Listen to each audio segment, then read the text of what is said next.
Start करते हैं question number 1 से।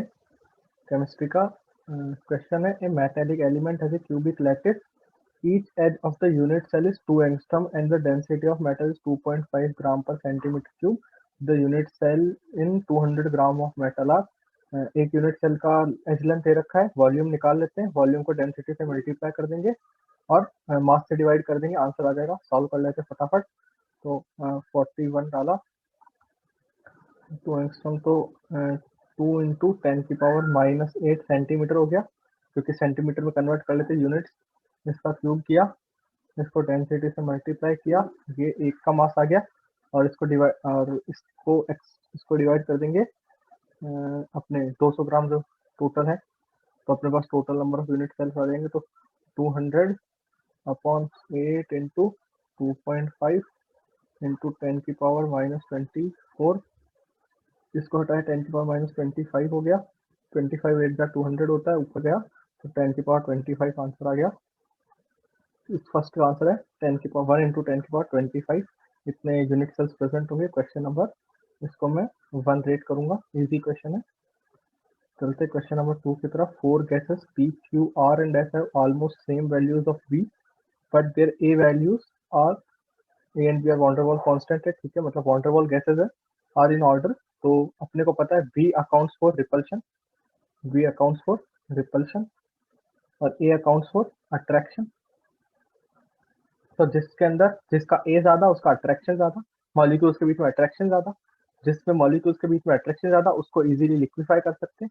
इसका मतलब पी, क्यू, आर और एस में सबसे इजीली लिक्विफाइबल कौन से, जिसकी ए की वैल्यू सबसे ज्यादा और ए की वैल्यू सबसे ज्यादा किसकी, पी। तो इसका आंसर ए हो गया।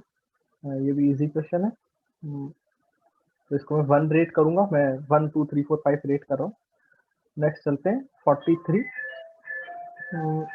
इसको देखते हैं। तो meter, if this into is meter is the radius of smallest electron orbit in hydrogen like atom, the atom is अच्छा 0.51 एंगस्ट्रॉम। अपने को पता है 0.51 एंगस्ट्रॉम क्या होता है, बोर रेडियस होता है। 42 की तरफ चलते हैं, 43 की तरफ। 0.51 angstrom is bore radius of smallest orbit of hydrogen. First orbit of hydrogen की ये होता है अपने को। अच्छा, आर का भी इसको ए नॉट बोलते हैं। अपने को किसी की भी रेडियस निकालने तो फॉर्मूला क्या होता है, ए naught into N square by Z. ये अपन किसी भी हाइड्रोजन लाइक स्पीशीज की एक एटम की रेडियस निकाल सकते हैं। तो बस इसको कंपेयर कर लो। ए नॉट अपने को गिवन है, एन ये ए नॉट है, स्मॉलेस्ट इलेक्ट्रॉन ऑर्बिट यानी कि n1 हो गया। इसका मतलब implies that n equal to 1 है, ए नॉट दे रखा है, तो implies that z equal to 4 आ गया। z इक्वल टू 4 का मतलब है कि बेरिलियम +3 हो गया। इसका आंसर क्या हो गया, बेरिलियम +3 हो गया। और ये जो क्वेश्चन है ये थोड़ा सा, ये भी इजी क्वेश्चन है, 1 रेट करता हूँ। अच्छा, फोर्थ क्वेश्चन है, ये है which of the following is the correct order for wavelength if absorption in the visible region. अच्छा, तो ये क्वेश्चन डायरेक्टली एनसीईआरटी का से उठाया हुआ है, कोऑर्डिनेशन कंपाउंड का बिल्कुल लास्ट क्वेश्चन है ये। इसका कॉन्सेप्ट ये होता है कि जितना स्ट्रॉन्ग लिगेंड होगा उतना ज्यादा एनर्जी एब्जॉर्ब करेगा और उतनी कम वेवलेंथ एब्जॉर्ब करेगा, यानी कि वीकेस्ट लिगेंड सबसे ज्यादा वेवलेंथ एब्जॉर्ब करता है। स्पेक्ट्रोकेमिकल सीरीज के अकॉर्डिंग अपन देखते हैं, स्पेक्ट्रोकेमिकल सीरीज का ऑर्डर देखें तो COCl और फिर उसके बाद NO2 आता है, फिर NH3 आता है, H2O आता है, बीच में चीजें आती है। स्पेक्ट्रोकेमिकल सीरीज पूरी याद करनी है आप लोगों को। तो इसके अंदर देखते हैं तो अच्छा, तो सबसे वीक लिगेंड H2O है, इसका मतलब सबसे कम एनर्जी एब्जॉर्ब करेगा, इसका मतलब सबसे ज्यादा वेवलेंथ एब्जॉर्ब करेगा। तो इसका आंसर ए हो गया। इसका आंसर ये हो गया। थोड़ा सा बहुत इजी एनसीईआरटी का क्वेश्चन है। नेक्स्ट चलते क्वेश्चन नंबर 45 की तरफ। क्वेश्चन नंबर 45 कह रहा है the empirical formula and molecular mass of A compound of CH2O and 180 gram respectively, the molecular formula of compound will B 45। इस क्वेश्चन को देखें तो CH2, तो इसको ऐसे क्वेश्चन को कैसे करते हैं, मॉलिक्यूलर मास को एम्पेरिकल फार्मूला मास से डिवाइड करते हैं और एम्पेरिकल फार्मूला के अंदर मल्टीप्लाई कर देते हैं। एम्पेरिकल फार्मूला मास कितना होगा CH2O का, 12 + 2 14 16 30। इसको डिवाइड करना है 180 से, 6 आ गया, 6 आ गया और 6 को मल्टीप्लाई CH2 से कर दे 6 इंटू CH2O कर दिया, ये कर दिया C6H12O6 हो गया। ये इस कंपाउंड का नेम क्या होता है कमेंट्स में टाइम स्टैम्प डाल के बता देना। ये क्वेश्चन आप लोगों के लिए। इसका आंसर क्या हो गया, सी हो गया। इसका आंसर सी हो गया। और ये इस क्वेश्चन को मैं इसको भी 1 रेट करता हूँ, बहुत ही इजी सवाल है अभी तक। अच्छा, अगला क्वेश्चन जो है मेटलर्जी का, in the context of hall Harold process for the extraction of aluminium which of the following statement is incorrect. Hello Harold process में क्या होता है, बॉक्साइट ओर लेते Al2O3, उसके साथ क्रायोलाइट Na3Al को मिक्स करते हैं और साथ में मिक्स करते CaF2 को। CaF2 क्या करता है, ये कॉन्सेप्ट है हेल हेरोल्ड प्रोसेस का। CaF2 मेल्टिंग पॉइंट को लोअर करता है और कंडक्टिविटी को इंक्रीज करता है। थोड़ा बहुत सेम काम Na3Al भी करता है, साथ साथ सॉल्वेंट का भी काम करता है। Na3Al वो एल्यूमिनियम नहीं देता, ये बात याद रखना। Na3Al कब इलेक्ट्रोलाइट का काम नहीं करता है। साथ में कार्बन रॉड्स डालते हैं तो कार्बन का ऑक्सीडेशन होता है, कार्बन से CO और CO2 बनता है, और जो एल्यूमिनियम होता है वो Al+3 से Al पे जाता है। ये हेल हेरोल्ड प्रोसेस होता है। तो अब इसके क्वेश्चन को कर लेते। CO and CO2 are produced in the process, बिल्कुल सही। अपने को इनकरेक्ट पूछा है, इनकरेक्ट पूछा है तो ये तो सही स्टेटमेंट है। Al2O3 mixed with CaF2 which lowers the melting point of the mixture and brings, ये भी बिल्कुल सही है। Al+3 is reduced if the cathode, अच्छा कैथोड के ऊपर रिडक्शन होता है, एनोड पे ऑक्सीडेशन होता है, Al+3 का रिडक्शन होता है, ये भी बिल्कुल सही है इसका। और Na3 नहीं, ये इलेक्ट्रोलाइट नहीं होता है, मैंने अभी पहले ही बताया था। तो इसका आंसर डी हो गया। और ये थोड़ा सा टिपिकल क्वेश्चन हो सकता है, कोई कंफ्यूज हो जाए तो, इसलिए मैं इसको थोड़ा मीडियम लेवल का 3 कर देता हूँ। Which of the which test among the following is not used for distinction among 1 degree, 2 degree, 3 degree aliphatic amine? पहला है हिंसबर्ग रिएजेंट टेस्ट, दूसरा है carbylamine reaction, azo dye test, action with nitrous acid. अच्छा, Hinsberg test क्या होता है? Hinsberg test, चारों test पहले बता देता हूँ। तो हिंसबर्ग रिएजेंट टेस्ट होता है, ये बहुत स्टैंडर्ड तरीका है डिस्टिंग्विश करने का। क्वेश्चन नंबर 47 अपन कर रहे हैं। हिंसबर्ग देखते हैं तो हिंसबर्ग के अंदर क्या होता है, ये ऐसे होता है, इसके साथ रिएक्शन कराते हैं SOCl, इसके साथ अपन रिएक्शन कराते हैं अमीन की। अगर 1 डिग्री होगा, अगर 1 डिग्री होगा तो क्या बन जाएगा, Cl हट जाएगा और NH2 लग जाएगा। 1 डिग्री के साथ SONH RNH। तो और यहाँ पे एक हाइड्रोजन है, एसिडिक हाइड्रोजन है, ये NaOH के अंदर डिजोल्व हो जाता है। इस तरह से 1 डिग्री NaOH के अंदर डिजोल्व हो जाएगा। 2 डिग्री होगा, उसमें H की जगह यहाँ भी R डैश होगा, वो NaOH में डिजोल्व में डिजोल्व नहीं होगा, 1 डिग्री हो जाएगा। और 3 डिग्री रिएक्ट ही नहीं करेगा। तो इस तरह से 147 का ए आंसर नहीं है, क्योंकि नॉट यूज्ड पूछा है। सेकंड, कार्बाइलामिन रिएक्शन, कार्बाइलामिन रिएक्शन के अंदर क्या होता है, RNH2, इसकी रिएक्शन अपन 1 डिग्री ही कार्बाइलामिन शो करता है। किससे रिएक्शन कराता है, CHCl3 प्लस KOH। ये जो रिएजेंट है NaOH या KOH के साथ CHCl3, CHCl3 क्या होता है, क्लोरोफॉर्म, इसकी KOH से रिएक्शन कराते हैं। डाई हेलो कार्बिन ये देता है। ये रीमन टीमर रिएक्शन के अंदर भी यही इंटरमीडिएट होता है, ये होता है। और ये इसके अंदर रिएक्शन करके RN ये बना देता है, ये आंसर है। ये बनता है इससे, इससे ये बनता है। 2 डिग्री और 3 डिग्री से रिएक्ट नहीं करते तो अपन इसको भी डिस्टिंग्विश के लिए काम में ले सकते हैं।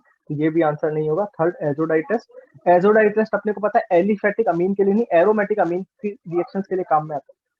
अमीन जो होता है एरोमेटिक अमीन मतलब अमाइंस, अमाइंस एजोडाई टेस्ट देते हैं, इसलिए इसका आंसर क्या हो गया, इसलिए इसका आंसर सी हो गया। और एक्शन में नाइट्रस एसिड, इसको लिबरमैन नाइट्रोसो टेस्ट भी बोलते हैं। ये भी तीनों को डिस्टिंग्विश करने के काम में आता है, तीनों अलग अलग प्रोडक्ट बनाते हैं। नेक्स्ट चलते हैं अपन question number 48, the incorrect statement about carbonate ion. इसमें भी इनकरेक्ट पूछा है। It is planar structure, CO3 का स्ट्रक्चर बना लेते हैं। 48 अच्छा, डबल बॉन्ड O-, और ये रेजोनेंस करता है। ये बॉन्ड यहाँ गया, ये इसका कलर चेंज कर लेता हूँ और हम इसे समझ में आ जाएगा। ये वाला यहाँ शिफ्ट होता है, ये वाला यहाँ शिफ्ट होता है। CO-,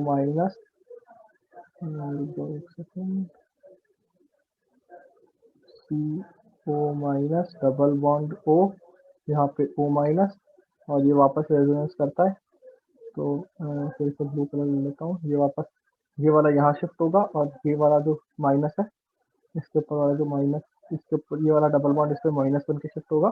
तो ये क्या बन जाएगा, इसके 3 रेजोनेटिंग स्ट्रक्चर बन गए, ओ माइनस डबल बॉन्ड हो। ये तीनों रेजोनेटिंग स्ट्रक्चर का रेजोनेंस हाइब्रिड ऐसा बनता है। यहाँ पे 2 माइनस और यहाँ पे CO O O 1 1 1, ये इसका रेजोनेंस हाइब्रिड बन गया। अब क्या पूछा है, प्लेनर है या नहीं है। अच्छा, तो किसी भी स्ट्रक्चर को देख लो, कार्बन के 3 सिग्मा बॉन्ड है, इसका मतलब sp2 हाइब्रिडाइज कार्बन है, इसका मतलब ट्राइगोनल प्लेनर होगा। ट्राइगोनल प्लेनर का मतलब है कि प्लेनर होगा, तो इसका answer it is planar structure बिल्कुल करेक्ट है। 1 कोऑर्डिनेट बॉन्ड नहीं, इसमें कोऑर्डिनेट बॉन्ड नहीं होता है, सारे कोवेलेंट बॉन्ड होते हैं। 3 सिग्मा बॉन्ड 1 पाई बॉन्ड होता है। और थर्ड क्या है, 3 रेजोनेटिंग स्ट्रक्चर और हाइड्रोलिसिस, इसकी हाइड्रोलिसिस की इक्वेशन लिख दो। 48 पे द हाइड्रोलिसिस तो CO3 2 माइनस, ये H2O के साथ रिएक्शन करेगा तो क्या बनेगा, HCO3 minus plus OH minus. तो बेस इसका हाइड्रोलिसिस से OH माइनस निकल रहा है, इसका मतलब इसका हाइड्रोलिसिस बेसिक सॉल्यूशन देता है। तो इसका आंसर क्या हो गया, इसका आंसर हो गया बी, क्योंकि इसमें कोई कोऑर्डिनेट बॉन्ड नहीं होता। इनकरेक्ट पूछा है। इससे पहले वाले को मैं 2 रेट करूंगा, ये वाला इजी क्वेश्चन था, इसको 1 रेट करूंगा। चलते क्वेश्चन नंबर 49 की तरफ। 49 क्वेश्चन कर रहा है, under the same reaction conditions initial concentration of 1.386 मोल पर डीएम क्यूब मतलब लीटर होता है, और मतलब ये तो basically 1.386 molarity they the of a substance becomes half in 40 second, और 40 सेकंड फर्स्ट ऑर्डर से जा रहा है, 20 सेकंड जीरो ऑर्डर से जा रहा है रेस्पेक्टिवली। K1 K0 का रेशियो पूछा है। 49 क्वेश्चन फटाफट सॉल्व करते हैं। देखो 49 क्वेश्चन सॉल्व करने का तरीका, फर्स्ट ऑर्डर के लिए 40 सेकंड लग रहा है। फर्स्ट ऑर्डर का फॉर्मूला ln2/k, ln2/k1, ये फर्स्ट ऑर्डर का टाइम हो गया, कितना देर का, 40 सेकंड। और सेकंड ऑर्डर का क्या होता है, A0/2k, A0 कितना देर का है। अब ध्यान से देखोगे इस डेटा को, ln2 कितना होता है, सबसे पहले ये बताओ पॉइंट्स। ln2 होता है, ln2 इक्वल टू 0.693 होता है, और इसका डबल करोगे तो 1.386 आता है। जो डेटा क्वेश्चन में इस तरह से सेट किया, बिट सेट के पेपर्स में डेटा इस तरह से इजीली सेट रहता है। ये डेटा देखोगे तो ये 2ln2 लिखा हुआ है, ये क्या लिखा हुआ है, 2ln2 लिखा हुआ है। तो अपन बात कर सकते हैं 2ln2 अपॉन 2k2, ये कितना दे रखा है 20, ये 2k0 ये दे रखा है 20 सेकेंड। अपने को क्या करना है, K1 K0 का रेशियो निकालना है, इन दोनों को डिवाइड कर लो, तो क्या आ गया, K0 क्या आ गया, K0 ऊपर चला गया, K1 नीचे आ गया, ये कितना आ गया, ये 2 आ गया। तो पूछा क्या है, K1/K0 पूछा है, K1/K0 0.5 आ गया, आंसर क्या आ गया 0.5 आ गया। इस तरह के जो डेटा होता है उस डेटा को ध्यान से देखोगे तो आंसर करना आसान हो जाएगा, कैलकुलेशन ईजी हो जाती है। बहुत ईजी क्वेश्चन, 1 रेट करूंगा। विच of the following has a dipole moment. अच्छा, अब जिसको CCl4 का इनका स्ट्रक्चर नहीं आता है, इसका स्ट्रक्चर बनाना बहुत आसान है। क्या करना है, सबसे पहले हर हेलोजन को माइंड में Cl से रिप्लेस कर लो, और फिर जब स्ट्रक्चर बनाओ उसमें 2 हाइड्रोजन हटा के यहाँ 2 क्लोरीन लगा दो। तो सबसे पहले CCl4 बनाओ, टेट्राहेड्रल स्ट्रक्चर होगा। टेट्राहेड्रल स्ट्रक्चर को 2 वी की तरह एज्यूम कर लो, एक वी ऐसे एक वी ऐसे, और ये इनका आपस में जो डायपोल मोमेंट होता है वो क्या होता है, कैंसिल हो जाता है। CCl4 परफेक्टली सिमेट्रिकल टेट्राहेड्रल है, इसका डायपोल मोमेंट आपस में कैंसिल हो जाएगा। C2Cl2 ऐसा होता है, पहले C2H2 बना लो, फिर इस स्ट्रक्चर में Cl को H से रिप्लेस कर दो, इसका इधर, इस वाले बॉन्ड का इस वाले बॉन्ड का, ये कैंसिल होकर इसका भी डायपोल मोमेंट 0 आ जाएगा। C2Cl4 C double bond C, 4 H लगा दो पहले Cl की जगह, C2H4 बनाओ, चारों H को Cl से रिप्लेस कर दो, Cl Cl Cl Cl, और इसके अंदर भी डायपोल मोमेंट इसका और इसका इधर आएगा, इसका और इसका इधर आएगा, और फिर ये आपस में वापस 180 डिग्री पे तो कैंसिल हो जाएंगे, इक्वल है, तो इसका भी 0 इसका भी 0, ये परफेक्टली टेट्राहेड्रल होता है, इसका 0। CH2Cl2 का अगर इमेजिन करना है तो ऐसे करो कि 2 Cl का एक भी है, 2 H का एक भी है, ये ऐसे जुड़ा हुआ है। दो जो Cl का भी है उसका डायपोल मोमेंट इस डायरेक्शन में, 2 H का जो भी है उसका डायपोल मोमेंट थोड़ा सा इस डायरेक्शन में, तो दोनों ऐड ही हो गए, तो कभी कैंसिल नहीं हो सकता। वैसे भी CH का बहुत ज्यादा होता है, इसका आंसर बी हो गया। ये भी easy question, medium to easy 2 दे देता हूँ। Enthalpy of combustion of methane and ethane are minus 210 kilo KCL per mole and minus 368 kilo KCL per mole respectively. The enthalpy of combustion of decane. बहुत important question, बहुत important question. इस तरह का question JEE mains और BITSAT में हर साल आता है। इस क्वेश्चन को सॉल्व करने का बहुत आसान तरीका 51, जब भी मीथेन इथेन या इस तरह से कुछ भी दिया है, आपको एक CH2 यूनिट को बर्न करने में कितना लग रहा है वो निकालना है। ठीक है, तो वो कैसे निकलेगा? इथेन का पता है, मीथेन का पता है, सब्ट्रैक्ट कर दो तो आपको एक CH2 यूनिट को बर्न करने में कितना लगेगा वो आ जाएगा। तो क्या करना है, -368 में से 210 को माइनस करना है। ठीक है, तो आपको एक CH2 यूनिट का कैसे मिलेगा, मैं पूरा लिख के बताता हूँ। C2H6 प्लस O2, जितने भी O2 लग रहे हैं, ठीक है, यहाँ 7/2 O2 आता है, give CO2 2CO2 plus 3H2O, ये 3 ऑक्सीजन 4 ऑक्सीजन, तो टोटल 7 ऑक्सीजन हो गए। और साथ में दे रहा है 368 एनर्जी। साथ में क्या दे रहा है, 368 एनर्जी। मेरा लैपटॉप डिस्चार्ज हो जाए,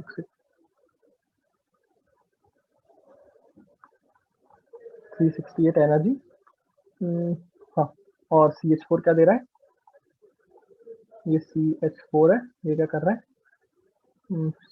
CH4 O2 से रिएक्शन कर रहा है, CO2 बना रहा है प्लस H2O बना रहा है, और यहाँ पे 2 लगा दिया तो 4 ऑक्सीजन हो गए, और एक CO2, एक और 2, तो 2O2 हो गया। और साथ में क्या दे रहा है, एनर्जी दे रहा है। कितनी दे रहा है, कितनी एनर्जी दे रहा है ये, 210 किलो केसीएल पर मोल। ये यूनिट्स बाद में देख लेना, 210। इन दोनों को आपस में सब्ट्रैक्ट करोगे तो C2H6 में CH4 जाएगा तो CH2 बच गया। कितना और यहाँ से कुछ ऑक्सीजन आ गया, कितना आ गया, 4/2 3/2 O2 आ गया। ये क्या दे देगा, CO2 प्लस H2O देगा, और साथ में एनर्जी देगा कितनी, 8 में से 0 गया 8, और 6 में से 1 गया 5, 3 में से 2 गया 1, 158 एनर्जी दे दी। तो -158 इसकी एंथैल्पी हो गई। अच्छा, डेकेन कैसे बनता है, C10H22 कैसे बनता है, ये बनता है CH4 के अंदर 9 CH2 मिलाने से। अगर मोटा मोटा सोचे तो ऐसे बनता है। तो कुछ नहीं करना, एक CH4 को बर्न करने की एनर्जी और 9 CH2 को बर्न करने की एनर्जी को ऐड करना। CH4 को बर्न करने की एनर्जी 210, इसमें ऐड करना 9 इंटू 158, 158 9 इंटू 158 बर्न करना। 9 8 72 का 2 कैरी 7, 5 का 45, और 9 5 का 45, और 7 कितना होता है 52, 52 और 52 का 2 कैरी 5, 9 1 5 40 1। अच्छा, एक सेकंड, मैंने कोई गड़बड़ कर दी। इसको कैलकुलेटर में फटाफट मैं मेरे फोन में कर लेता हूँ, आपको कैलकुलेटर में नहीं करना है, आदत खराब हो चुका नहीं। 158 इंटू 9 एट दिस, इसमें ऐड किया 210, 1632, जो ऑप्शंस में है 1632। हाँ, 1632 ऑप्शंस में है। अपना आंसर क्या हो गया, 1632 किलो केसीएल। 51 के बाद ये थोड़ा सा टिपिकल क्वेश्चन था, अगर ये कंसेप्ट नहीं आता तो, इसलिए मैं इसको मीडियम कैटेगरी में डालूंगा। नेक्स्ट चलते हैं क्वेश्चन नंबर 51 के बाद क्वेश्चन नंबर 52 की तरफ। क्वेश्चन नंबर 52 क्या कह रहा है, the correct sequence for reagents for the following conversion will be.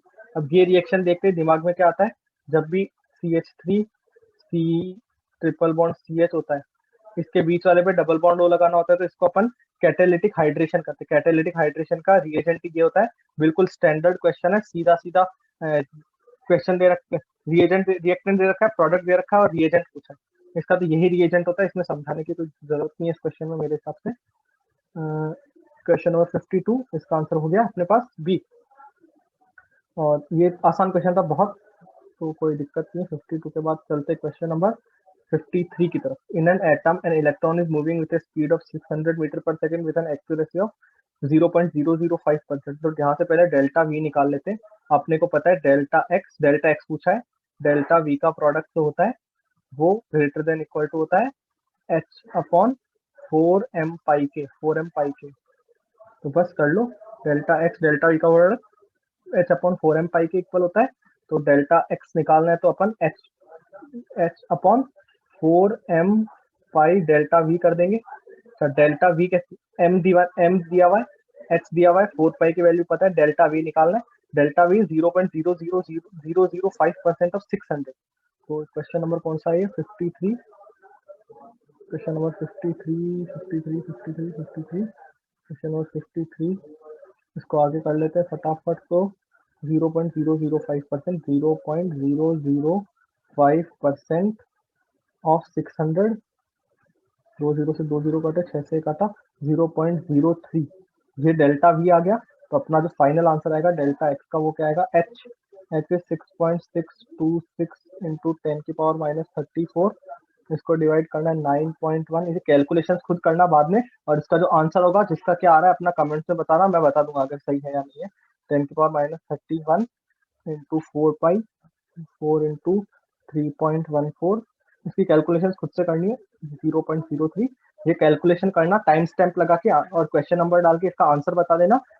Comments में मैं राइट कर दूंगा कि सही है या नहीं। और इसका आंसर आ गया, इसका आंसर जो भी आएगा बता देंगे।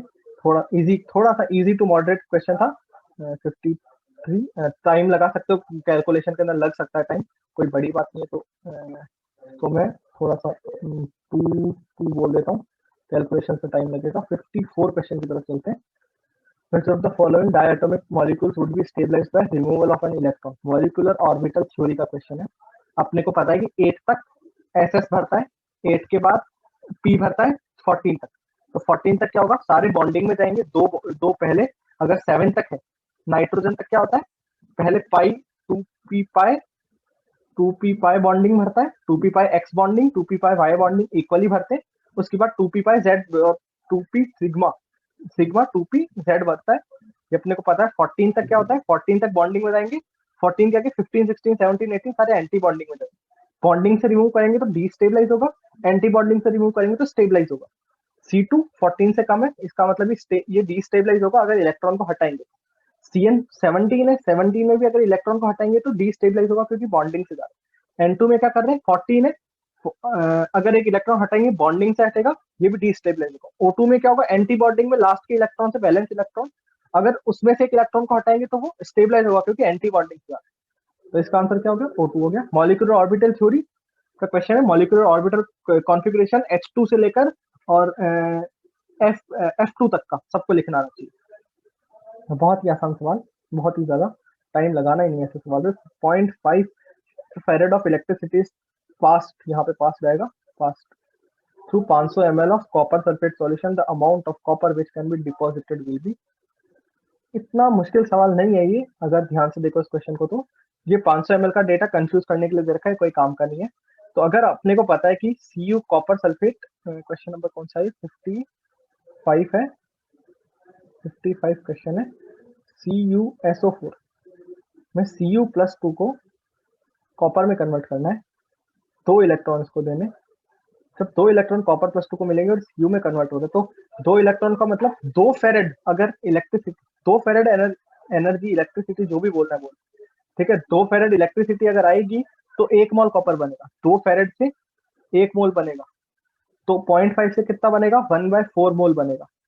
1/4 मोल कॉपर बनेगा। 1/4 का मतलब मास, इसको 63.5 से मल्टीप्लाई कर लो, आंसर आ गया। इसका आंसर 15.80 ग्राम आएगा। कैलकुलेशन कर लेना, ये आंसर आएगा इसका। चलते 55 ये हो गया, आसान सवाल, बहुत ही ज्यादा 1। चलते क्वेश्चन नंबर 56 की तरफ को। क्वेश्चन क्या कह रहा है, consider following sequence of reaction that is. अच्छा, ऐसे क्वेश्चन को कैसे करते हैं, माइंड में सॉल्व करते हैं अपन। मैं यहाँ लिखता जाता हूँ जो भी मैं सोच रहा हूँ।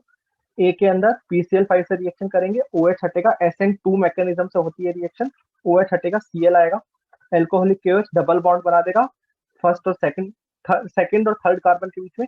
इसको मैं 1 बोल रहा हूँ, इसको 2 बोल रहा हूँ, इसको 3 बोल रहा हूँ। मैं गलत भी बोल रहा हूँ, नॉमेनक्लेचर के हिसाब से नहीं जा रहा हूँ मैं। कोई सोचे कि 1 तो इसको बोलना चाहिए, OH पे लगा हुआ है, मैं नॉमेनक्लेचर के हिसाब से नहीं जा रहा, मैं भी जैसे लिखा हुआ है ताकि समझ में आ जाए। तो 2 और 3 के बीच में डबल बॉन्ड बनेगा, H2SO4 H2O लगाएंगे तो बीच वाले के ऊपर डबल बॉन्ड हो जाएगा, सॉरी बीच वाले के ऊपर एक OH आ जाएगा।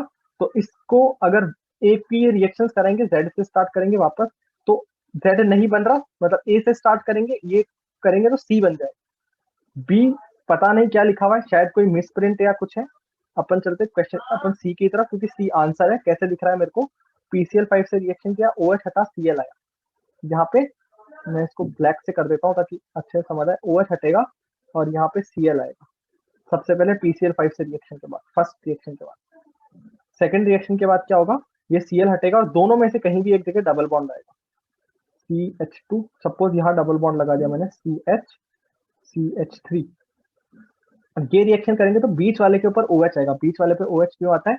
H प्लस का अटैक होता है दोनों के ऊपर, दोनों में से किसी भी एक पे प्लस आ सकता है। इस पे प्लस आएगा तो कम स्टेबल होगा, इसका प्लस ज्यादा स्टेबल होगा नंबर ऑफ अल्फा हाइड्रोजन की वजह से। इस पे प्लस आएगा तो 6 अल्फा हाइड्रोजन, इस पे प्लस आएगा 2 अल्फा हाइड्रोजन। जितने ज्यादा अल्फा हाइड्रोजन उतना ज्यादा हाइपर कॉन्जुगेशन, जितना ज्यादा हाइपर कॉन्जुगेशन उतनी ज्यादा स्टेबिलिटी। बीच वाले पे प्लस आया, उसके ऊपर OH का अटैक हुआ, बीच वाले पे OH लग गया, यानी कि C से स्टार्ट करेंगे, ये सीक्वेंस फॉलो करेंगे, वापस C मिल जाएगा। तो इसका आंसर C हो गया, इसका आंसर C हो गया। चलते हैं क्वेश्चन नंबर 57 की तरफ। An equilibrium mixture of 300 Kelvin contains N2O4 and NO2 at 0.28 and 1.1 atm pressure respectively। ठीक है, तो क्वेश्चन कह रहा है कि N2O4 से NO2 बना रहे हैं, रिएक्शन लिख देते 57 रिएक्शन लिख देते हैं। N2O4 से NO2 बना रहे हैं, 2 NO2 बन जाएगी एक N2O4 से। इसका इक्विलिब्रियम प्रेशर दे रखा है, दोनों का इक्विलिब्रियम प्रेशर दे रखा है 0.28 1.1 0.28 1 ये क्वेश्चन बिटसेट के बारे में बहुत कुछ बताते हैं कि बिटसेट में क्वेश्चन, कुछ क्वेश्चंस को कैसे सॉल्व करना होता है। 1.1 और तो अपने को केपी निकाल सकते हैं 1 पॉइंट, क्योंकि केपी चेंज नहीं होगा। अपन ने क्या, अपन क्वेश्चन में क्या कर रहे हैं, मैंने पहले पढ़ लिया क्वेश्चन, इसलिए if the volume of container stable, volume double करो, आधा करो, वॉल्यूम का कुछ भी करो, प्रेशर का कुछ भी करो, कैटालिस्ट डालो, कुछ भी करो, कोई गैस निकाल लो, केपी कभी चेंज नहीं होता। केपी केसी ऐसी चीजों को चेंज सिर्फ टेम्परेचर कर सकता है, तो केसी इसका कभी चेंज नहीं होगा। केपी इस केस में गैसेस हो तो केपी कभी चेंज नहीं होगा। तो अपन ये कॉन्सेप्ट लगाएंगे, KP equal to 1.1 whole square by 0.28। तो इसका केपी बोला। अब क्या करा, वॉल्यूम आधा कर दिया, वॉल्यूम मतलब वॉल्यूम डबल कर दिया तो प्रेशर आधा हो गया, तो हर गैस का प्रेशर हाफ हो जाएगा, तो 0.28 का भी हाफ हो जाएगा, 1.1 का भी हाफ हो जाएगा। और उसके बाद नया इक्विलिब्रियम स्टैब्लिश होगा। तो नया इक्विलिब्रियम में क्या होगा, थोड़ा सा सोचो, अगर वॉल्यूम में डबल कर दिया, यानी कि मैं वॉल्यूम इंक्रीज कर रहा हूं, तो रिएक्शन किधर जाएगी, जिधर नंबर ऑफ गैसियस मोल्स ज्यादा है, नंबर ऑफ गैसियस मोल्स किधर ज्यादा है, आगे की तरफ, तो रिएक्शन फॉरवर्ड में जाएगी। तो नई रिएक्शन क्या होगी, N2O4 गोइंग इनटू NO2 और 0.28/2 यानी कि 0.14 जो मैं लिख नहीं रहा हूँ, माइनस यहाँ से P प्रेशर कम होगा और यहाँ पे 1.1/2 में 2P प्रेशर इंक्रीज होगा। और अब वापस यहाँ पे Kp की इक्वेशन लगा देते, तो 1.1/2 प्लस 2P का whole square upon 0.28/2 minus P, ये आ गया Kp, और Kp की वैल्यू अपने पास है। इसको सॉल्व करो, आंसर आएगा। अब इस क्वेश्चन को ध्यान से देखो, तो अब इस क्वेश्चन को इसके आगे कैलकुलेट करना बहुत मुश्किल है, ठीक है, बहुत टाइम लगा देगा ये क्वेश्चन। तो अगर तुम्हारे पास टाइम है, यहाँ पे तुमको थोड़ा सा सोचना है कि पेपर में कितना टाइम बचा है, कितने क्वेश्चन बचे, कर सकते हो और नहीं कर सकते। इस कैलकुलेशन को यहाँ रखो, इस पे एक डब्बा बनाओ और आगे बढ़ जाओ। पेपर पूरा खत्म करो, लास्ट में वापस यहाँ पे आओ, इस कैलकुलेशन को करो और सॉल्व करो। अगर टाइम नहीं है तुक्का मारो और आगे बढ़ो, वरना इस क्वेश्चन को छोड़ भी सकते हो, यहाँ तक करने के बाद भी छोड़ सकते हो, क्योंकि यहाँ तक करने में मुश्किल से 20 सेकंड लगेगा। तो इस क्वेश्चन को मैं 4 रेट कर रहा हूँ। क्यों 4 रेट कर रहा हूँ, क्योंकि ये क्वेश्चन टाइम लगेगा। अच्छा, अगला क्वेश्चन किसका है, इसका आंसर जो है वो मैं कमेंट्स में डाल दूंगा, आंसर शीट आ जाएगी, मैंने भी सॉल्व नहीं किया। और आंसर शीट मेरे को पता नहीं। 58 विच of the following, which among the following actinoids does not have stable configuration. सब लोग क्या गलती करते हैं, लैंथेनॉइड्स और एक्टिनॉइड्स याद ही नहीं करके जाते। अब देखो सीधा एक्टिनॉइड्स का क्वेश्चन आ गया।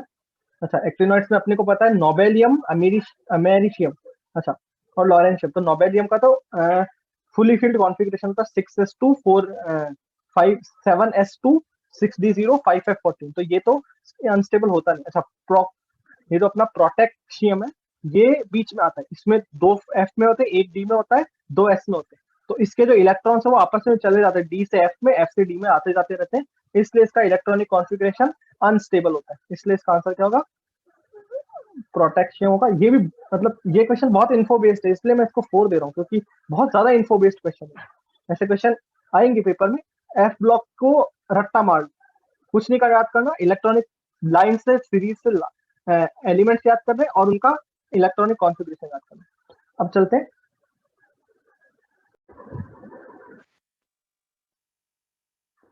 तो अब ऑप्शंस की तरफ चलते हैं। तो बस बैलेंस रिएक्शन है, पूछ रहा है three the equivalent weight of MECHO is 22। MECHO का मोलर मास लेते हैं CH3 C double bond OH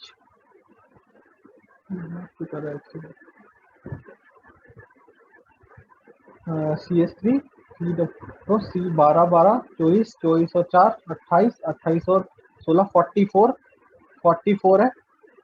इसका मोलर मास 44 है। इसको इसके n फैक्टर से डिवाइड करना है। 2 इलेक्ट्रॉन का चेंज है तो ये 2 से डिवाइड होगा, तो 44/2 44/2 22 molar mass upon n factor इसके अंदर ये जितने इलेक्ट्रॉन का चेंज दे रहा है, 2 इलेक्ट्रॉन का चेंज दे रहा है तो इसका n फैक्टर 2 हो गया, तो 22 आ गया। तो पहला वाला स्टेटमेंट करेक्ट है। इसमें इनकरेक्ट पूछा 3 moles of OH minus are required in the reaction, balance reaction है। हाँ 3 मोल आ रहे हैं। उसके बाद MECH2 acts as an oxidising agent, तो MECHO का खुद का ऑक्सीडेशन हो रहा है, तो ये रिड्यूसिंग एजेंट की तरह वर्क कर रहा है, इसलिए ये वाला स्टेटमेंट फॉल्स हो गया। और AgNH3 2+ गेट्स रिड्यूस, हाँ Ag प्लस से Ag में जा रहा है। The following graph is correctly represented according to the Freundlich isotherm. अच्छा, फ्रेंडलिच आइसोथर्म का फॉर्मूला देख लो, x/m इक्वल टू p की पावर 1/m। ये फॉर्मूला सबको याद है, बस यही फॉर्मूला लगाना, k इंटू पी की पावर 1/m, ये कांस्टेंट।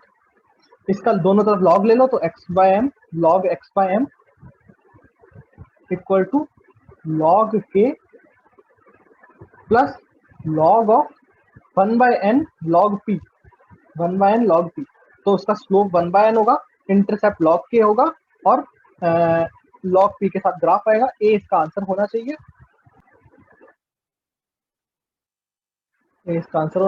ये आ गया। ये जो स्लोप है ये theta, tan theta equal to 1/n। दोनों क्वेश्चंस को रेट कर देते हैं अभी फटाफट। तो पहले वाला क्वेश्चन है थोड़ा सा लेंदी पड़ सकता है, इसलिए मैं इसको मॉडरेट लेवल का क्वेश्चन बोल रहा हूँ, क्योंकि बैलेंस करेंगे और थोड़ा, और बैलेंस अगर किसी का करना क्विकली बैलेंस कर लेते हो तो ये क्वेश्चन आपके लिए ज्यादा टफ नहीं होगा। और ये वाला तो बहुत इजी क्वेश्चन है, तो सिंगल, ये तो 1 पॉइंटर क्वेश्चन है। 60 के बाद चलते हैं क्वेश्चन नंबर 61 की तरफ। 61, the pH of a saturated solution of BaOH whole twice is 12, the value of KSP। तो इस क्वेश्चन को सॉल्व कर लेते हैं। 61 स्टैंडर्ड क्वेश्चन है, बहुत काफी बार हर जगह पूछ लेते हैं। KSP पूछ लेते हैं, KSP देके उल्टा पूछ लेते हैं। तो सबसे पहले बोला है कि BaOH का pH दे रखा है, यानी कि H+ की कॉन्सेंट्रेशन दे रखी है, pH दे रखा है, तो POH आ जाएगा, क्योंकि OH2 होगा, इसका जब डिसोसिएशन होगा तो 12, तो 2 इसका POH आ जाएगा, तो OH माइनस की कॉन्सेंट्रेशन 10⁻² आ गई। ठीक है, OH माइनस की कॉन्सेंट्रेशन, तो POH इक्वल टू 14 माइनस 12 आ गया, 2 आ गया। तो OH माइनस का कॉन्सेंट्रेशन आ गया कितना, 10⁻²। अब अपने को पता है, क्या पता है अपने को, कुछ तो पता होगा, क्वेश्चन दिया है तो। KSP की वैल्यू पूछिए, ठीक है। तो अगर मैं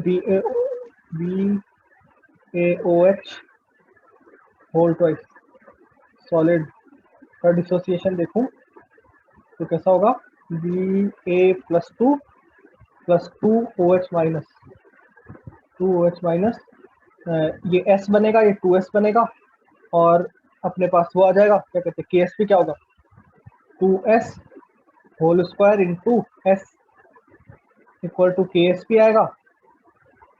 2S स्क्वायर इंटू S अगर मैं करूँ तो 4S³, ये अपना KSP आ गया। और बस अपने को 2S की वैल्यू पता है, 2S इक्वल टू अपने को 10⁻² दे रखा है, तो S इक्वल टू कितना आ गया, 10⁻²/2 हो गया।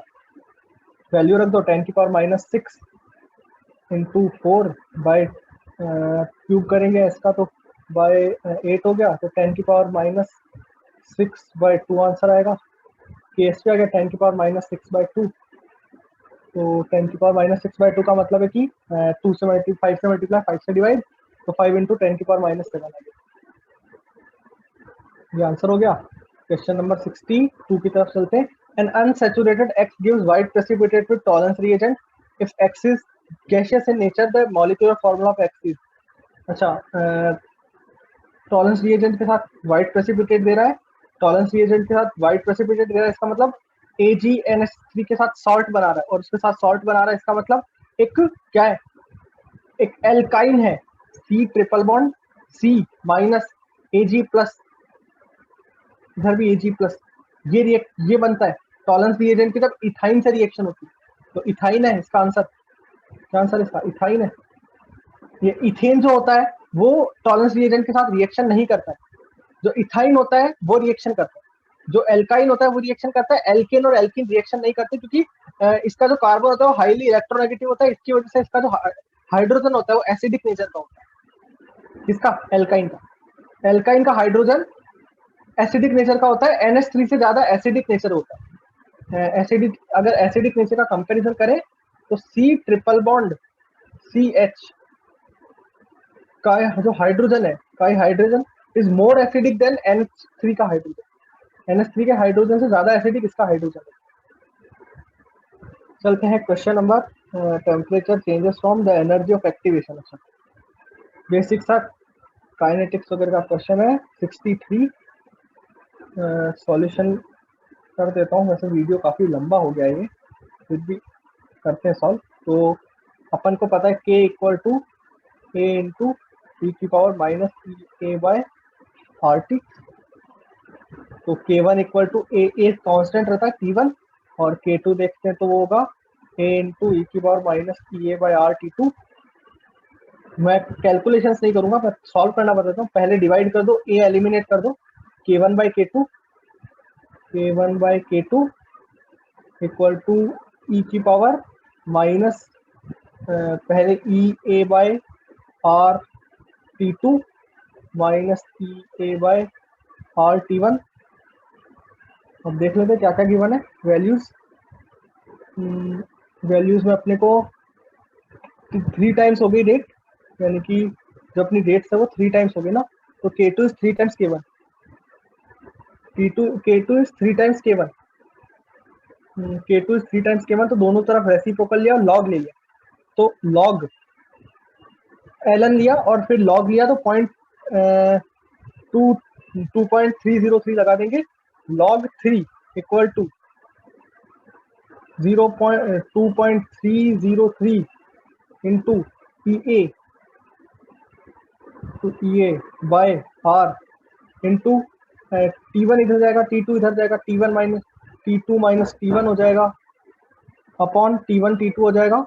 वैल्यूज गिवन है, T1 की T2 की वैल्यू गिवन है, T1 की वैल्यू गिवन है, इन सबको केल्विन में करके वैल्यू पुट करें, और जो आंसर है वो खुद से सॉल्व करना। मैंने तरीका बता दिया है, वीडियो काफी लंबी हो गई इसलिए मैं कैलकुलेशंस पे नहीं जा रहा हूँ, इसकी कैलकुलेशन क्विक है, क्विकली कैलकुलेशंस कर लेना, और जो आंसर्स होंगे वो आंसर शीट आ जाएगी या फिर कमेंट्स में डाल देना।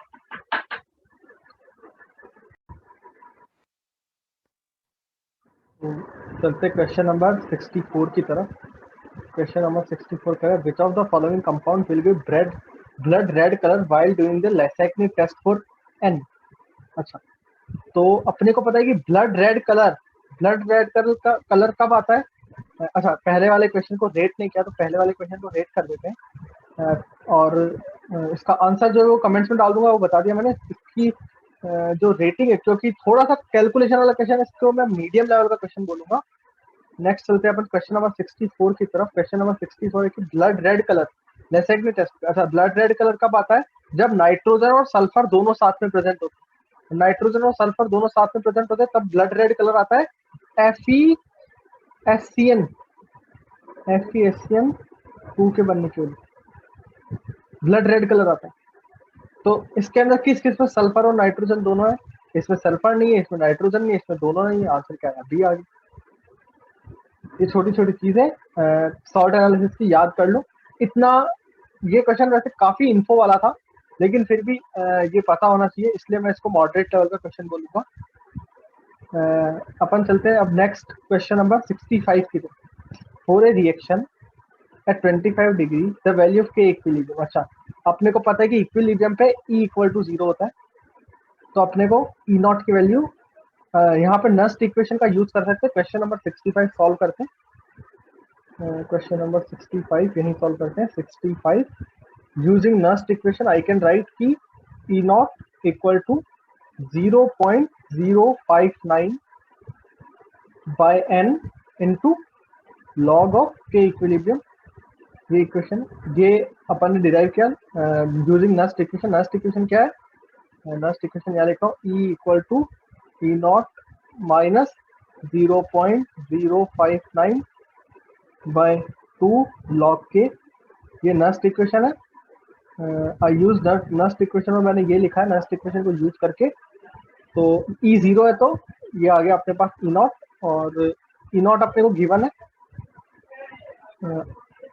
ई नॉट अपने को गिवन है। ध्यान से देखो, ई नॉट की जो वैल्यू है 0.059 जो अपन ने लिखा है उसकी हाफ है, मतलब ऐसी एक वैल्यू सेट कर रखी है। ध्यान से देखो, तो बस हो गया है तो सॉल्व। ई नॉट को मैं लिख सकता हूँ 0.59/2, और जो इक्वेशन है उसका एन फैक्टर देखो, जो रिएक्शन है उसका एन फैक्टर में 2 इलेक्ट्रॉन का चेंज है। 2 इलेक्ट्रॉन का चेंज का मतलब N2 हो गया, equal to 0.059/2 into log of K equilibrium, और 2 से 2 कट गया, यहाँ पे 0.059 से कटेगा, इधर 10 आ गया, तो लॉग ऑफ के इक्विलिब्रियम कितना आ गया? 10 आ गया।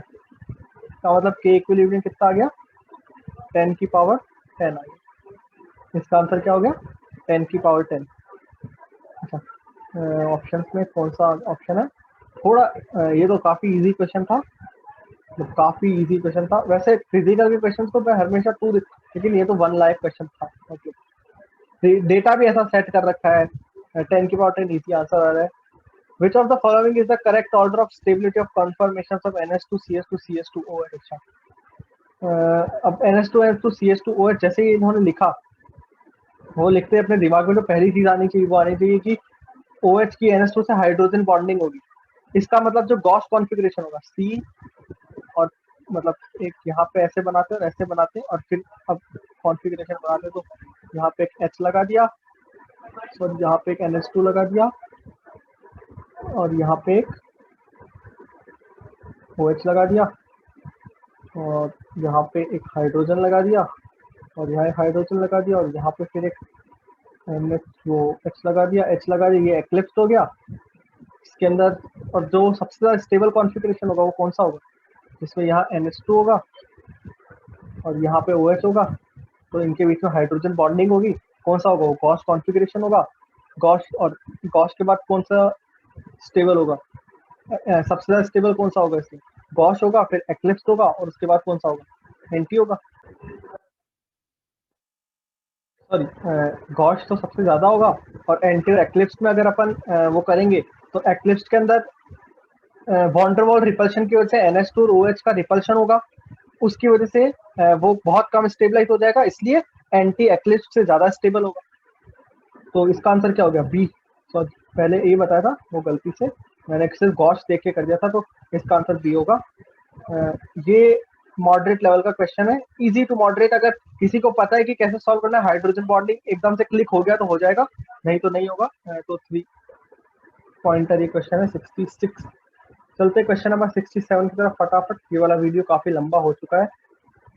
67 पे, when H2S is passed into mixture of Mn+2 Ni+2 Cu+2 to ion in an acidified aqueous solution, acidified और H2S gas है, the precipitates formed are। Basic salt analysis का question है, basic salt analysis का, जो school में 12th class में जो salt analysis का केमिस्ट्री में एक्सपेरिमेंट है CBSE में, उसका क्वेश्चन है। उसके ग्रुप्स एक बार बहुत अच्छे से याद कर लें कि उसके अंदर कौन सा कहाँ होता है, कौन सा कहाँ होता है, और उनके रिएजेंट्स क्या क्या होते हैं। डायरेक्ट आंसर बताऊं या इसके पीछे का कॉन्सेप्ट बताऊं? तो देखो, इसके पीछे का कॉन्सेप्ट ये होता है, इसको अपन एसिडिफाइड सॉल्यूशन में क्यों पास करते हैं, ताकि जो H2- है उसका जो कॉन्सेंट्रेशन है उसको अपन कंट्रोल कर सकते हैं। अगर H2- का कॉन्सेंट्रेशन कैसे कंट्रोल होता है? एसिडिफिकेशन से। एसिडिफिकेशन से H+ का कॉन्सेंट्रेशन बढ़ जाता है, और सॉल्युबल नेचर तो सेम ही रहता है, सॉल्युबिलिटी सेम रहती है, तो S सेम रहता है। जब S सेम होता है, KH भी सेम होता है, तो फिर S का भी S सेम रहता है। सल्फर का सॉल्युबिलिटी सेम रहता है। सल्फर का सॉल्युबिलिटी जब कंट्रोल हो गया, तो अपने को पता है कि CuS और HGS वो बहुत कम सल्फर के की वजह से भी उनका जो प्रेसिपिटेट है वो फॉर्म हो जाएगा, इसलिए इसका आंसर क्या होगा, ये होगा। वैसे ये कौन से ग्रुप का क्वेश्चन है, ये कौन से ग्रुप, ग्रुप ग्रुप 1 का क्वेश्चन है। और सेकंड ग्रुप के रिएजेंट्स है, सेकंड ग्रुप के कैटायंस है कॉपर +2 और Hg+2। तो सेकंड ग्रुप के अंदर क्या रिएजेंट होता है, HCl की ड्रॉप्स डालते हैं, उसके साथ H2S का H2S + HCl करते हैं। सॉल्ट एनालिसिस एनसी वो जो CBSE का है वो अच्छे से एक बार पढ़ लेना, उसका क्वेश्चन है, काफी इजी है। इसको इजी लेवल का क्वेश्चन है 1। सेकंड क्वेश्चन नंबर 68 की तरफ। अच्छा, इसको मैंने गलती से मार्क कर दिया था, मतलब कर दिया। A mixture of bromo trichloride and hydrogen is subjected to silent electric discharge to form X and HCl is and HCl. X is mixed with NH3 and heated to 200 degree Celsius to form Y. The formula of Y is। अच्छा, तो क्या reaction है 68 में, 68 पे क्या किया अपन ने, ध्यान से देखो।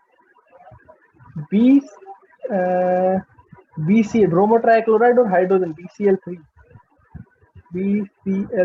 को H2 के साथ रिएक्शन कराइए और साइलेंट इलेक्ट्रिक डिस्चार्ज से भेजें, तो इससे क्या बनेगा, इससे क्या बनता है,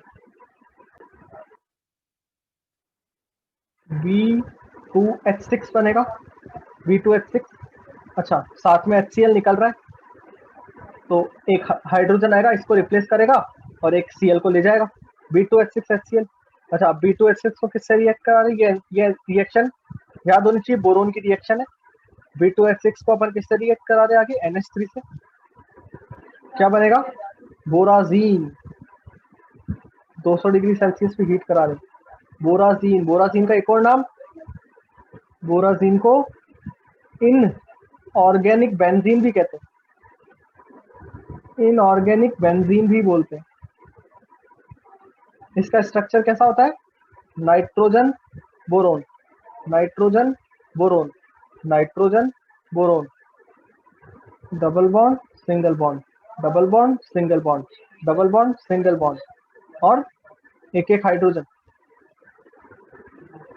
इसका फॉर्मूला क्या होता है, B3N3H6, सब पे एक एक हाइड्रोजन लगा दो। अच्छा, अब तुम लोगों से क्वेश्चन है मेरा, आप जो भी ये वीडियो देख रहे हैं, कमेंट में इसका टाइम स्टैम्प डाल के और आंसर करना कि बेंजीन और इनऑर्गेनिक बेंजीन, ये बोराजीन और बेंजीन या इनऑर्गेनिक बेंजीन में ज्यादा स्टेबल, ज्यादा रिएक्टिव क्या होता है, ज्यादा रिएक्टिव ये है या ज्यादा रिएक्टिव वो, ये क्वेश्चन है। इस वीडियो का टाइम स्टैम्प डाल के आंसर कर देना। चलते हैं क्वेश्चन नंबर 69 की तरफ। अच्छा, इसका आंसर ये हो गया, और इजी क्वेश्चन था, इजी टू मॉडरेट 2 दे देता हूँ क्योंकि इंफॉर्मेशन थी, याद है नहीं है। तो चलते क्वेश्चन नंबर 69 की तरफ। विच of the following reactions increases the production of dihydrogen from the synthetic gas. इनमें से कौन सी रिएक्शन डाइहाइड्रोजन का सिंथेसिस इंक्रीज, सिंथेटिक जो सिंथेसिस गैस है जिसको सिन गैस भी बोलते हैं, उसका प्रोडक्शन कैसा होता है, कार्बन को H2O गैस के साथ रिएक्शन कराते हैं, ये रिएक्शन जो बी पे दे रखी है। अच्छा, गिवन है ऑलरेडी, ये सिंथेसिस गैस का प्रोडक्शन, जो प्रोडक्शन गिवन है ये सिंथेसिस गैस का प्रोडक्शन, ये सिन गैस होती है CO+H2, सिन गैस। इसमें क्या करते हैं, आयरन ये एनसीईआरटी में दे रखी है रिएक्शन और लिखा हुआ है, एक कैटलिस्ट होता है, उस कैटलिस्ट की प्रेजेंस में ये रिएक्शन कराते हैं। इससे क्या होता है, H2 बनता है और CO जो होता है इस सिन गैस का, वो H2 से रिएक्शन करके H2 और CO2 बनाकर CO2 को अलग से एक्सट्रैक्ट कर लेते हैं, H2 बन जाता है। तो इसका आंसर क्या हो गया, इसका आंसर C हो गया। ये तो एनसीईआरटी के अंदर लिखी हुई चीज है, एनसीईआरटी की रिएक्शन तो याद होनी चाहिए, इसलिए इसको मैं बन दूंगा। बहुत बहुत इजी क्वेश्चन है। तो चलते क्वेश्चन नंबर 70 की तरफ। क्या कह रहा है, when the heat of a reaction at constant pressure is minus 2.5 into 10 की power minus 3 calorie and entropy change for the reaction is 7.4 calorie per degree. It is predicted that the reaction at 25 degree Celsius is। अच्छा, spontaneity पूछ रहा है, spontaneity कैसे देखते हैं? Delta G से। Delta G क्या होता है? Delta H minus T delta S, delta H minus T delta S. तो अपने को क्या करना है, देखना है कि पॉजिटिव या नेगेटिव है। अच्छा कंसेप्ट तो आता है आप, ये तो सबसे easy, one of the easiest concept है। 70 क्या कंसेप्ट है? सबसे पहले एक फॉर्मूला आना चाहिए, delta G equal to delta H minus T delta S. अगर डेल्टा जी पॉजिटिव है तो नॉन स्पॉन्टेनियस, और डेल्टा जी नेगेटिव है तो स्पॉन्टेनियस। तो अपने को बस डेल्टा जी कैलकुलेट करना है। डेल्टा जी कैसे कैलकुलेट करेंगे? क्या देखा है, -2.5 इंटू 10⁻³ ये तो क्या गिवन है, -2.5 इंटू 10⁻³ कैलोरीज। एंड ये क्या दे रखा है, एंट्रोपी 7.4 कैलोरी पर डिग्री। इसको मल्टीप्लाई करना है 25 डिग्री से, 25 डिग्री यानी कि कितना, 2.98 माइनस 298 इंटू 2 का जो है ना ये 7.4 to 7.5। अच्छा ये कैलोरी पर डिग्री है, तो फिर तो डिग्री में जाएगा, तो यहाँ पे 25 आएगा, यहाँ पे 25 आएगा, क्योंकि कैलोरी पर डिग्री दे रखा है, कैलोरी पर केल्विन नहीं है, दूसरी यूनिट्स में गिवन है। और ऊपर वाला शायद ये 10⁻³ होना चाहिए ना, 10⁻³ लिखा। अच्छा जो भी है वो अपने को क्वेश्चन दिया है, दिस प्रिडिक्ट। अच्छा तो ये तो नेगेटिव नेगेटिव है, तो नेगेटिव आएगा, जो भी आंसर आएगा ये नेगेटिव आएगा, तो स्पॉन्टेनियस रिएक्शन होगी। क्या होगी ये? स्पॉन्टेनियस रिएक्शन होगी, स्पॉन्टेनियस रिएक्शन होगी। बहुत इजी क्वेश्चन, 1 के लायक भी नहीं है, तो उसको 1/2 देना चाहिए question. The addition of HBr to 1 butene gives a mixture of products X, Y and Z। अच्छा, the mixture consist of, HBr को 1 ब्यूटीन में ऐड किया। करते हैं सॉल्व, ऑर्गेनिक का क्वेश्चन है। 71 1 ब्यूटीन, 1 ब्यूटीन कैसा होता है? ऐसा। इसमें किसको ऐड किया? HBr। अच्छा कुछ नहीं लिखा तो कैसे अपन ऐड करेंगे? सिंपल जो अपना एडिशन होता है, एक्स वाई जेड तीनों मिला है, तो इसका इस पे हाइड्रोजन, बीच वाले पे Br, इसके ऊपर Br और हाइड्रोजन और CH2 Br। अच्छा अब देख, ऐसे टाइम पे काम आता है मैकेनिज्म। कौन सा मैकेनिज्म? ये किससे प्रोसीड करता है? ये रिएक्शन प्रोसीड करती है कार्बोकैटायन मैकेनिज्म से। क्या मैकेनिज्म है? इसको मैं लिखूंगा H plus Br minus, plus और Br माइनस। H प्लस इस बॉन्ड पे अटैक करेगा, दो जगह प्लस आ सकता है, या तो यहाँ प्लस आ सकता है, यानी कि यहाँ हाइड्रोजन अटैच हुआ है, या फिर यहाँ प्लस आ सकता है और यहाँ हाइड्रोजन अटैच हुआ है। दोनों में से ज्यादा स्टेबल प्लस कौन सा? ये वाला। क्यों ज्यादा स्टेबल? अल्फा हाइड्रोजन काउंट करो, अल्फा हाइड्रोजन, अल्फा हाइड्रोजन गिनोगे 1 2 3 इसके, 2 इसके, 5 अल्फा हाइड्रोजन। यहाँ काउंट करो 2 इसके, फिर 2 अल्फा हाइड्रोजन, तो ये वाला ज्यादा स्टेबल, ये वाला प्लस ज्यादा स्टेबल। जब ये वाला प्लस ज्यादा स्टेबल, तो Br माइनस पे आएगा, Br किस पे आके लगेगा? इस पे। अच्छा प्लस है, ये प्लस है यानी कि प्लेनर होता है, कार्बोकैटायन प्लेनर होता है। sp2 हाइब्रिडाइज्ड होता है, ये वाला कार्बन sp2 हाइब्रिडाइज्ड है, sp2, तो ये प्लेनर है। तो Br माइनस का अटैक ऊपर से भी हो सकता है और नीचे से भी हो सकता है। ऊपर से भी घुस जाएगा, नीचे से भी, कहीं से भी चला जाएगा। तो Br ऊपर भी लग सकता है या फिर नीचे भी लग सकता है,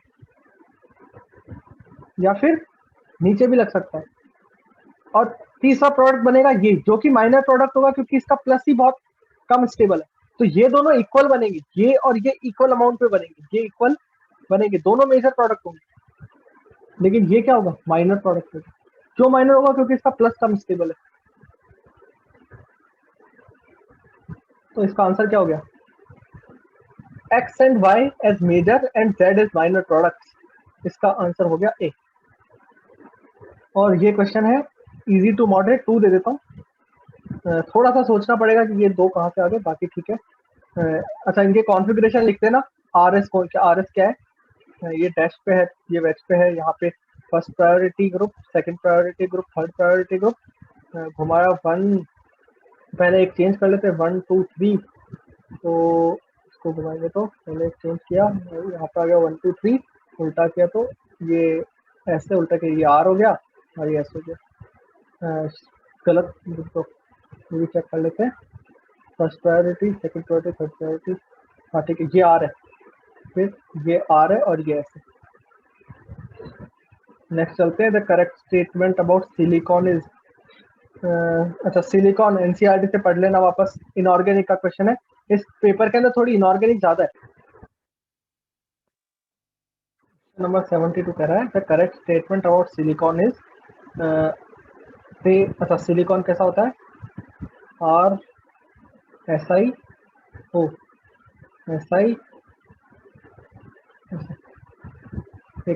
एक ऐसा ऐसे लग जाएगा, एक ऐसा ऐसे लग जाएगा, ये नीचे वाला नहीं होगा, और फिर इस एस आई के ऊपर एक आर लग जाएगा, इसके चारों तरफ एक ओ लग जाएगा, ओ लग जाएगा, फिर नीचे एक एस आई आ जाएगा, फिर एक आर आ जाएगा, इधर एक ओ आ जाएगा, फिर एक एस आई आ जाएगा। ये होता है सिलिकॉन। तो ये दे आर कीटोन्स नहीं, ये कीटोन ग्रुप नहीं होते। ये भी एनसीईआरटी में, ये जो पूरा है एनसीईआरटी पढ़ो, इसलिए कहते हैं एनसीईआरटी पढ़ो। जेईई मेंस और बिटसेट जेईई एडवांस की केमिस्ट्री भी एनसीईआरटी से डायरेक्ट आती है। They are synthetic polymer containing repeatedly R2SiO2। नहीं, सिंथेटिक पॉलीमर नहीं होता है, ये सिंथेटिक पॉलीमर नहीं होता है। अच्छा, ये आंसर नहीं है अपना, सॉरी, करेक्ट स्टेटमेंट पूछा। ये synthetic polymer, they are formed by hydrolysis of R2SiCl2। हाँ, ये सही स्टेटमेंट है, अपना आंसर सी है, हाइड्रोलिसिस ऑफ R2SiCl2। कैसे आया, इंफॉर्मेशन है, एनसीईआरटी में गिवन है, याद करनी पड़ेगी। तो चलते क्वेश्चन नंबर 73 की तरफ।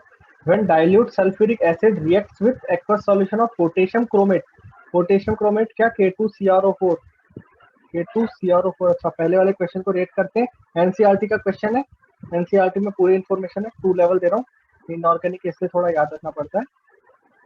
K2CrO4 के डाइल्यूट सल्फ्यूरिक एसिड से रिएक्शन करा रहे, येलो टू ऑरेंज चेंज हो रहा है, दिस शोज दैट।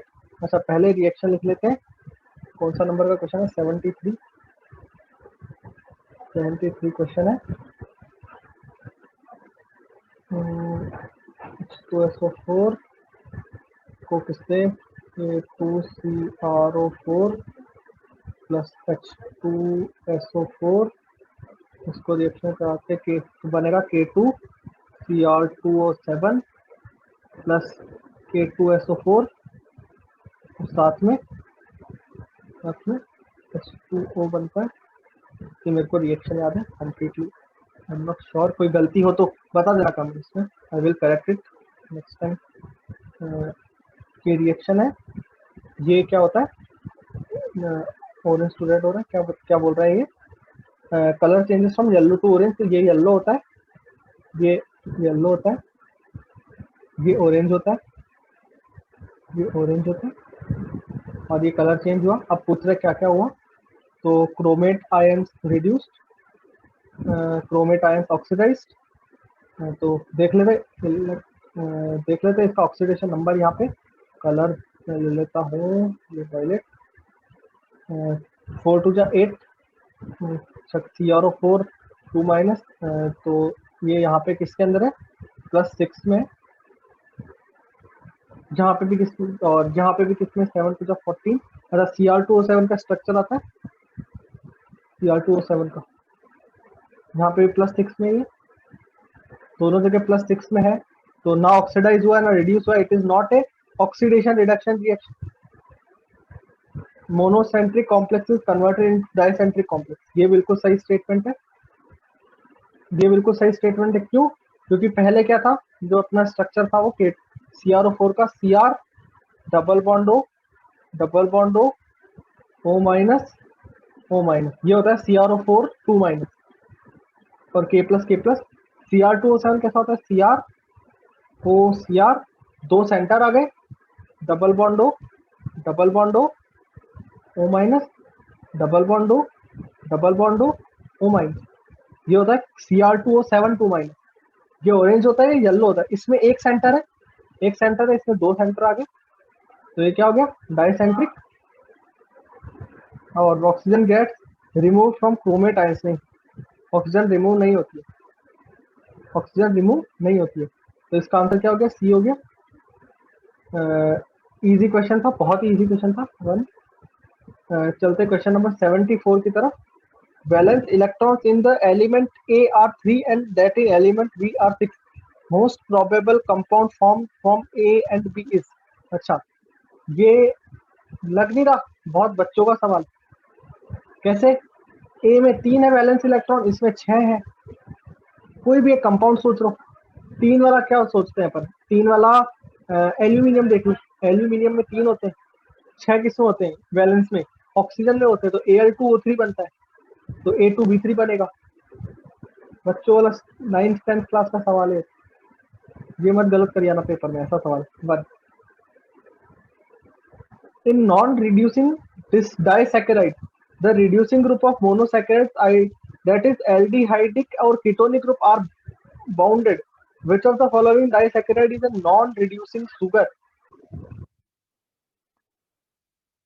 क्वेश्चन एक बार वापस पढ़ते हैं। In non reducing disaccharide the reducing group of monosaccharides are bounded, which of the following disaccharide is a non reducing sugar? तो जिसके अंदर रिड्यूसिंग ग्रुप को आपस में बांध दिया है वो क्या होंगे? नॉन रिड्यूसिंग होंगे। तो देख लेते हैं इनमें से किस किस को बांध दिया। एल्डिहाइडिक कीटोनिक ग्रुप और बाउंडेड, ठीक है।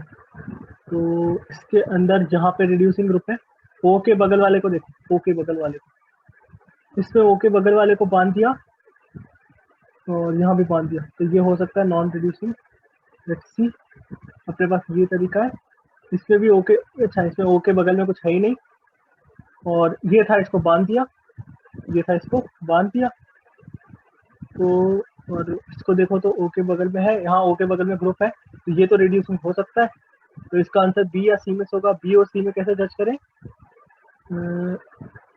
ये क्या है? अच्छा, ये क्या है? ये कीटोनिक ग्रुप से बना है, ये कीटोनिक ग्रुप है, तो इसके अंदर CH2OH यहाँ है और यहाँ है, तो इसका आंसर क्या हो गया? इसका आंसर सी हो गया, क्योंकि सी में एक भी रिड्यूसिंग ग्रुप नहीं है।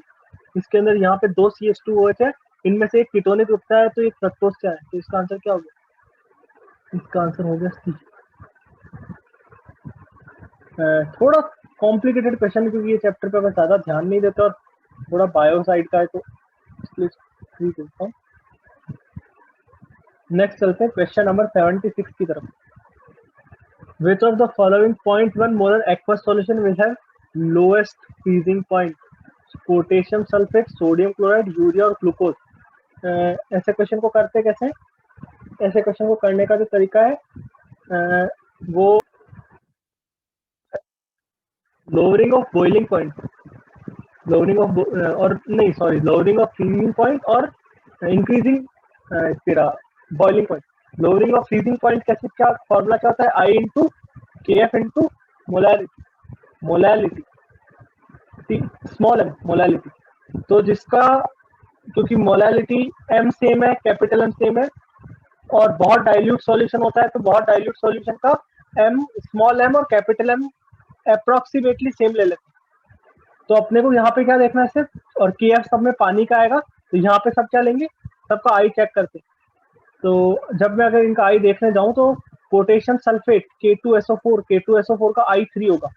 आई कैसे निकालते हैं? नंबर ऑफ आयंस कितने बनेंगे, तो K2SO4 कंप्लीटली डिसोसिएट करेगा 2K प्लस और SO4 2 माइनस, और कंप्लीटली डिसोसिएट करेगा तो 3 आयन बनेंगे, तो इसका आई 3 हो गया। सोडियम क्लोराइड देखो NaCl भी कंप्लीटली डिसोसिएट करेगा, तो Na प्लस Cl माइनस, तो इसका आई 2 हो गया। यूरिया, यूरिया डिसोसिएट नहीं करता, इसका आई 1 होगा।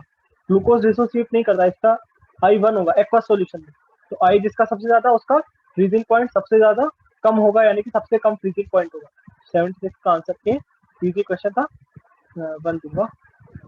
लेट्स चलते क्वेश्चन नंबर 77 की तरफ। A penicillin is a member of drugs that have, तो देखो वो जो स्ट्रक्चर है, जो केमिस्ट्री इन एवरीडे लाइफ के अंदर जितने भी ड्रग्स के स्ट्रक्चर है, वो शायद जेई देने वाले 2% बच्चों को याद होते हैं। और जरूरी नहीं वो हर बंदा टॉपर हो, कुछ होते हैं जो सब याद कर लेते हैं, हो जाता है याद, किसी की मेमोरी पावर अच्छी होती है। तो इन चीजों के पैटर्न बनो, ठीक है। जैसे पेनिसिलिन का एक पैटर्न है, पेनिसिलिन में ये याद रखो 2 रिंग होती है, एक 4 की एक 5 की, एक के अंदर सल्फर लगा होता है, साइड में एक छोटी सी चेन होती है, इधर एक 2 कार्बन होते हैं, एक सल्फर होता है। ऐसे थोड़ा सा अपने माइंड में स्ट्रक्चर बना लो, पूरा स्ट्रक्चर याद कर रहोगे नहीं होगा, पर ऐसे याद रखोगे कि 2 रिंग है, एक 4 की एक 5 की, तो ये इस टाइप के क्वेश्चन सॉल्व हो जाएंगे। क्योंकि कभी भी कोई तुमको स्ट्रक्चर देके नहीं पूछेगा कि यही स्ट्रक्चर है क्या, या कोई तुमसे स्ट्रक्चर बनवा नहीं सकता। और वो ऐसा नहीं करेंगे कि एक कार्बन या 2 कार्बन कम कर दिए। हाँ, एक चीज तो ये कर सकते हो कि नंबर ऑफ कार्बन काउंट कर सकते हो, नंबर ऑफ एटम्स काउंट कर सकते हो कि कितने सेंट्रल एटम है, like carbon, sulphur, nitrogen types कितने हैं। इस तरह से याद करते हो। तो पेनिसिलिन के अंदर कैसे याद करना है, एक 4 मेंबर की रिंग होगी, एक 5 मेंबर की रिंग होगी, एक सल्फर लगा हुआ होगा, और एक डबल बॉन्ड ओ के साथ कार्बन साइड में डबल बॉन्ड ओ के साथ लगा होता है, ऐसे याद रखो। तो इसका आंसर अपन कर लेते हैं। 4 मेंबर 5 मेंबर की रिंग है, थायोजोल रिंग है, 5 मेंबर की रिंग के अंदर सल्फर लगा हुआ है, ऐसी ऐसी रिंग होगी, सल्फर होगा और ऐसे होगा, और फिर इसके अंदर एक 4 मेंबर की रिंग होगी, इस तरह से कुछ होता है। फिर यहाँ कुछ होता है, फिर यहाँ एक डबल बॉन्ड ओ आता है, और फिर वापस यहाँ कुछ होता है, यहाँ कुछ होता है। तो पूरा स्ट्रक्चर मेरे को भी नहीं याद, कोई याद मतलब बहुत मुश्किल है याद करना, सारे करोगे तो मिक्स अप हो जाएंगे। इसलिए बस छोटी छोटी चीजें याद रखो, लाइक इसमें सल्फर है, यहाँ पे सल्फर है, और 2 रिंग है, 5 मेंबर 4 मेंबर, इस तरह। तो इसका आंसर ए हो गया। अब इसको क्या रेट करना है मुझे भी नहीं पता, मैं सोच रहा हूँ इसको मैं 2 रेट 3 रेट कर देता हूँ, क्योंकि मीडियम लेवल का क्वेश्चन 77। चलते क्वेश्चन नंबर 78 की तरफ। पेजेस अपने बहुत कम काम आए, पेपर अपना सॉल्व होने वाला है। Which of the following properties of alkaline earth metal increases with their atomic number? Atomic number बढ़ेगा, उसके साथ साथ क्या प्रॉपर्टी इंक्रीज करेगी? तो फर्स्ट है इलेक्ट्रोनेगेटिविटी, सेकंड है solubility of their hydroxides in water, third है solubility of their sulfate in water, fourth है आयनाइजेशन एनर्जी। तो देखो आयनाइजेशन एनर्जी तो डाउन द ग्रुप क्या करेगी, डिक्रीज करेगी, इलेक्ट्रॉन निकालना इजी होगा, साइज इंक्रीज करेगा। अच्छा, हाइड्रोक्साइड और सल्फेट्स, इनकी सॉल्युबिलिटी के लिए कॉन्सेप्ट होता है, तो कॉन्सेप्ट समझा देता हूँ पहले। 78 बहुत इंपॉर्टेंट कॉन्सेप्ट है, कॉन्सेप्ट ऑफ लैटिस एनर्जी और कॉन्सेप्ट ऑफ हाइड्रेशन एनर्जी। कोई भी चीज मैंने पिछले वीडियो में बताया था, जिसने मेरा पिछला वीडियो देखा उसमें मैंने कॉन्सेप्ट अच्छे से समझाया है कि लैटिस एनर्जी और हाइड्रेशन एनर्जी से अपन कैसे कंपेयर कर सकते हैं। अगर लैटिस एनर्जी ज्यादा होगी, उसको जाके एक बार देख लेना, मैं यहाँ पे एक बार क्विकली रिकैप कराता हूँ। लैटिस एनर्जी हाइड्रेशन एनर्जी से ज्यादा है तो क्या होगा, वो ब्रेक होगा, वो ब्रेक ही नहीं होगा, और सॉल्युबिलिटी नहीं होगी, सॉल्युबल नहीं होगा। अगर हाइड्रेशन एनर्जी लैटिस एनर्जी से ज्यादा है तो सॉल्युबल होगा, बस ये कॉन्सेप्ट है। तो हाइड्रोक्साइड्स के केस में क्या होता है, जैसे जैसे अपन नीचे जाते हैं साइज बढ़ती है इसकी, कैटायन की साइज बढ़ती है, और हाइड्रोक्साइड छोटा आयन है। जब हाइड्रोक्साइड छोटा आयन है तो उस केस के अंदर जो अपनी हाइड्रेशन एनर्जी है वो ज्यादा होती है, वो लैटिस एनर्जी को एक्सीड कर जाती है। और in the case of sulphate, sulphate के केस में क्या होता है, सल्फेट के केस में लैटिस एनर्जी बहुत ज्यादा होती है, क्योंकि क्या होता है, पोलराइजेशन होता है। सल्फेट के केस में लैटिस एनर्जी, क्योंकि बड़ा एटम, बड़ा साइज है दोनों का, तो बहुत ज्यादा वो हो जाता है, क्या कहते हैं, पोलराइजेशन होता है, उसकी वजह से सल्फेट की सॉल्युबिलिटी नीचे जाने पे क्या करती है, डिक्रीज करती है। BeSO4 सॉल्युबल होता है, MgSO4 स्लाइटली सॉल्युबल, CSO4 थोड़ा कम, BaSO4 नॉन सॉल्युबल होता है, प्रेसिपिटेट बनता है। हाइड्रोक्साइड्स, और इसको हाइड्रोक्साइड देखो, BeOH whole twice, beryllium hydroxide, magnesium hydroxide, इनकी तो बेसिक स्ट्रेंथ भी बढ़ती है। Barium hydroxide is better base than sodium hydroxide, ऐसा भी है। तो solubility of their hydroxides increases. पिछला वीडियो नहीं देखा तो जरूर देख लेना, और पिछला वाला पेपर अटेम्प्ट कर लेना केमिस्ट्री का, तो एटलीस्ट उसमें मैंने कुछ अच्छे अच्छे कॉन्सेप्ट बताए, वो जाके देख लेना। पेपर नहीं भी दिया फिर भी वीडियो जरूर देख लेना, क्योंकि जो कॉन्सेप्ट की बात करी है वो पेपर के आसपास के और काफी अच्छा रिवीजन हो जाएगा। नेक्स्ट चलते क्वेश्चन नंबर 79 की तरफ, कंटिन्यू करते हैं। 79, विच of the following expression is correct for rate of reaction. अच्छा, इस क्वेश्चन सॉल्व करना सबको आना चाहिए, बहुत इजी कॉन्सेप्ट होता है, कुछ नहीं करना, बैलेंस रिएक्शन भी गिवन है। अब तो क्या करना है, इसकी कॉन्सेंट्रेशन अपॉन इसका कॉफिशिएंट, तो बी आर माइनस की concentration upon B R minus का कॉफिशिएंट 5 इक्वल टू लगाओ, इस एच प्लस के साथ करना तो H plus upon H plus का coefficient, H plus upon H plus का कॉफिशिएंट 6 है ना। तो बस हो गया, और एक लेफ्ट में एक राइट, ठीक है। बस फिर ये तो क्वेश्चन हो गया। तो इसके साथ क्या आ गया, बी आर माइनस की कॉन्सेंट्रेशन, अच्छा बाई डेल्टा टी लगा दो दोनों में, कोई दिक्कत नहीं है, दोनों तरफ लगा ही सकते हैं। और ये आ गया 5/6 टाइम्स, 5/6 वाला ऑप्शन फर्स्ट ही है, तो इसका आंसर क्या हो गया 5/6 79। दोनों क्वेश्चन को रेट कर देते हैं।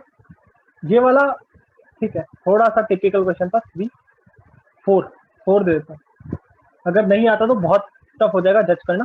ये बहुत इजी क्वेश्चन है 1। चलते क्वेश्चन नंबर 80 की तरफ, पॉलीमर्स का क्वेश्चन है। क्वेश्चन क्या कह रहा है, match the following, match the polymer given in column 1 with correct monomer of column 2 and choose the correct option. Neoprene,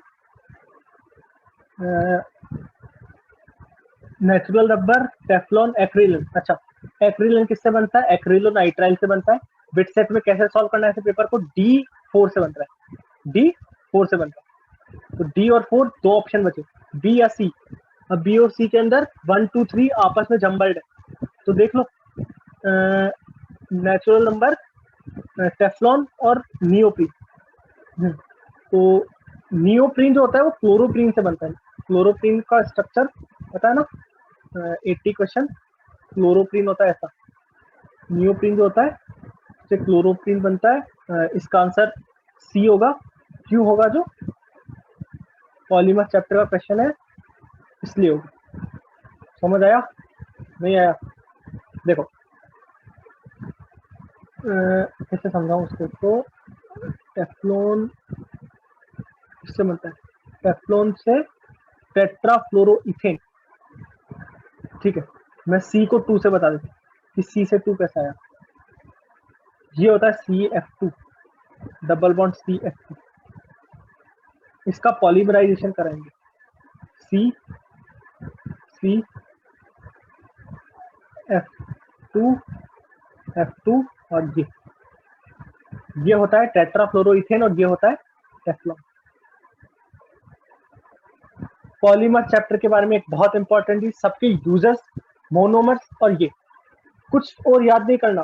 polymer chapter बहुत इजी चैप्टर है, देखो 3 नंबर फ्री के, फ्री 3 मार्क्स, फ्री 3 मार्क्स 1। इसको मैं क्या रेट करूंगा, इसको मैं 1 रेट करूंगा, क्योंकि ये जो है एनसीईआरटी में गिवन है, और एनसीईआरटी के अंदर डायरेक्ट जो चीज गिवन है वो तो अपनी गलत होनी नहीं चाहिए। अभी भी जेई मेंस 3 है, आ चुका है, जेई मेंस 4 में टाइम है, उसके बाद बिटसेट में टाइम है। एनसीईआरटी को घोट डालो, यही बोलूंगा। एनसीईआरटी केमिस्ट्री के लिए बोल सकता हूँ मैं, केमिस्ट्री की एनसीईआरटी को घोट डालो, part A part B 11th का, part A part B 12th का, उसको पढ़ डालो, इनऑर्गेनिक का रट्टा मार लो, ऑर्गेनिक का रट्टा मार लो, रिएक्शंस के अंदर रिएक्शन प्रोडक्ट ऐसे याद करो, बीच में मैकेनिज्म दिमाग में सोचिए, रिएक्शन लिखो, मैकेनिज्म सोचो, प्रोडक्ट लिखो। नहीं आता मैकेनिज्म पे वापस जाओ, मैकेनिज्म को समझो और प्रोडक्ट लिखना सीखो, कि मेरे पास एक क्वेश्चन है, मेरे को इससे प्रोडक्ट बनाना है, कि मैं कितना क्विकली बना सकता हूँ, वो बिटसेट में हेल्प करेगा, और मैकेनिज्म जो है वो एडवांस में हेल्प करेगा। इस क्वेश्चन पेपर का अपन एनालिसिस कर लेते हैं। टेलीग्राम ग्रुप ज्वाइन कर लेना जिसने भी नहीं किया, और वही पेपर आएगा, इस पेपर को अटेम्प्ट करना है तो क्वेश्चन पेपर अब तो मतलब देख लिया सॉल्यूशन, लेकिन टेलीग्राम ग्रुप ज्वाइन कर लेना। वीडियो को लाइक कर देना, सब्सक्राइब कर देना चैनल को, वीडियो को शेयर कर देना दोस्तों के साथ, और इस पेपर का फटाफट एनालिसिस कर लेते हैं। तो 1 लेवल के क्वेश्चन का मतलब है कि मैं बोल रहा हूँ इसमें 3 नंबर आने ही चाहिए, और मैं टाइम बताऊंगा। अगर 1 लेवल का क्वेश्चन है तो 10 सेकंड, इजीनेस और कुछ देख के मैं 10 सेकंड बोल रहा हूँ 1 लेवल के क्वेश्चन। तो 10 सेकंड इंटू 1, और मार्क्स मैं भी बोल रहा हूँ 3, कि इसके अंदर तो मार्क्स आने ही चाहिए। 1 2 3 4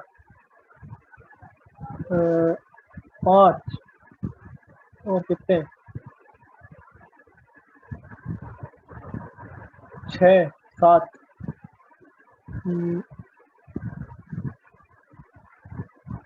8, 8 के बाद इधर आ गए अपने 9।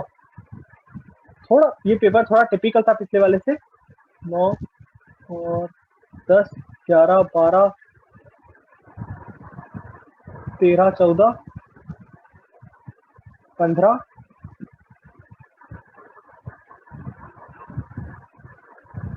16 17 17 क्वेश्चन। 17 into 3 how much 51। ये तो मतलब मैं बोलूंगा कि ये तो गलत ही निकल। उसके बाद 2 वाले देखते हैं। 2 वाले भी मैं बोलूंगा कि 80 70 to 80% सही होने चाहिए। 70 to 80% उनमें भी आने चाहिए, 2 वाले में भी, अगर आप बिटसेट जैसा पेपर दे रहे हो तो। और अटेम्प्ट 2 वाले सारे ही करें। तो 2 वाले हैं अपने पास 1 2 3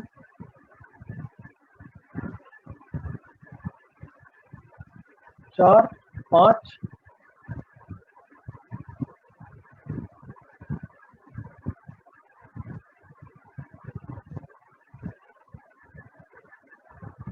6 7 8 8 के बाद हो गया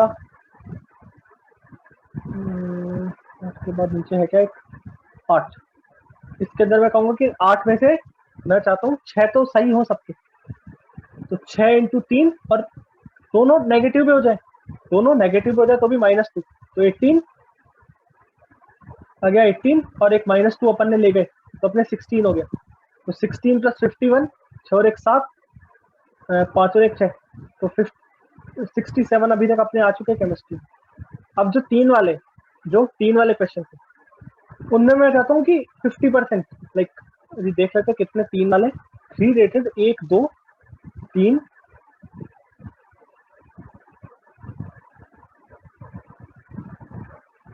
4 5 6 7